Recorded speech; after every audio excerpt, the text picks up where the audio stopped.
All right. Hello, hello, hello. Thank you for joining today. Our chat about codependency. Hmm.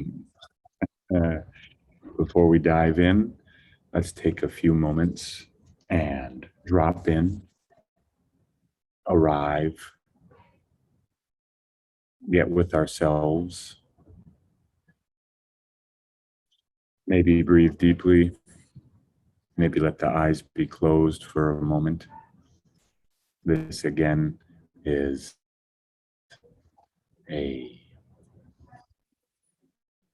gift from the dark room retreat in October. Wow, it's been almost a month out already. And I went deep into the darkness of codependency. Yesterday, talking about the incest energy and addiction karma, the depth on the relational level, the codependency patterns that can emerge. And the disclaimer as we dive into this, it's a lot like the dark night of the soul.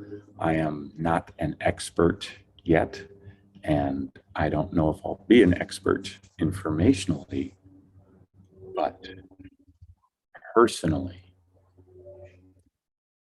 experientially, and from the healing transcending standpoint, a lot of experience.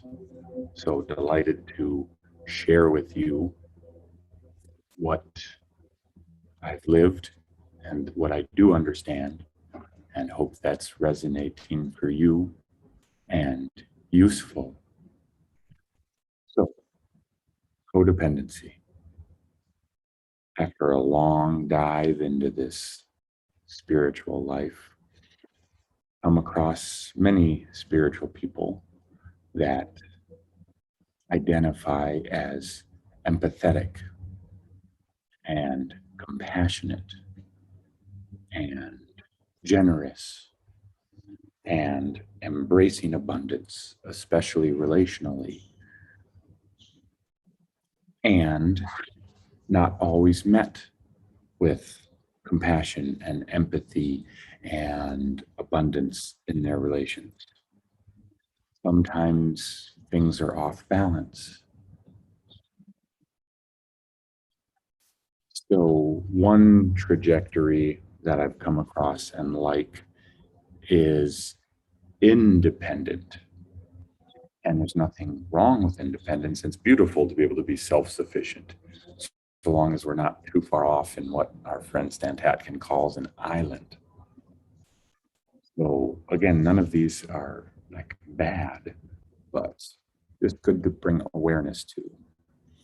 And then there's codependent, which can be like enmeshment, putting others first to your cost, to your detriment, not no bueno. As we're aware of these patterns and heal them, the transcendent is interdependent.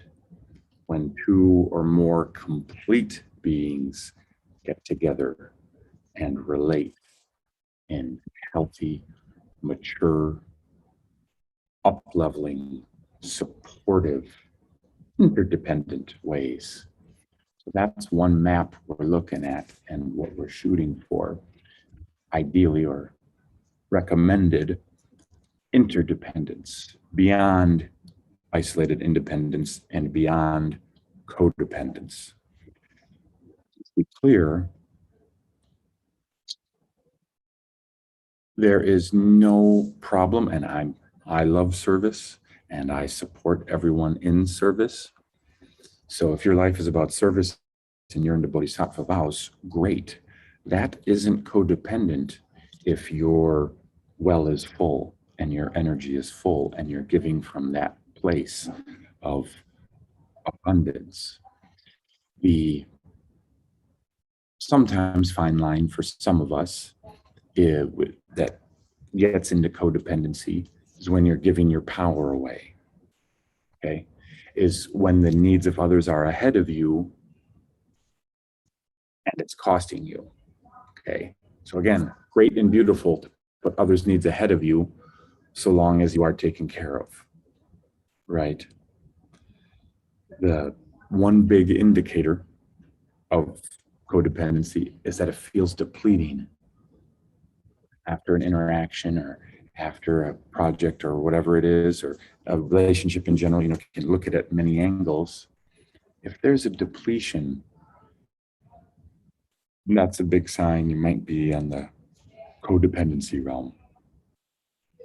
And I've been looking at a lot the difference between, well, what's being compassionate and what's being codependent, right? Because people have needs, and as the empathetic, service-oriented people we are, of course, we want to help them with that. So that depletion test is great. Also, the resentment test. If you resent others after being of service, or resent yourself after if a boundary was crossed, or you're not feeling right, something is off, you can trust that. You can trust your sensations. And like everything in the spiritual life, it takes practice and awareness. So we keep practicing, and that's what I have on codependency so far.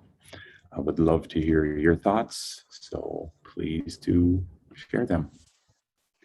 Much love, everyone, and much support on your paths of interdependence.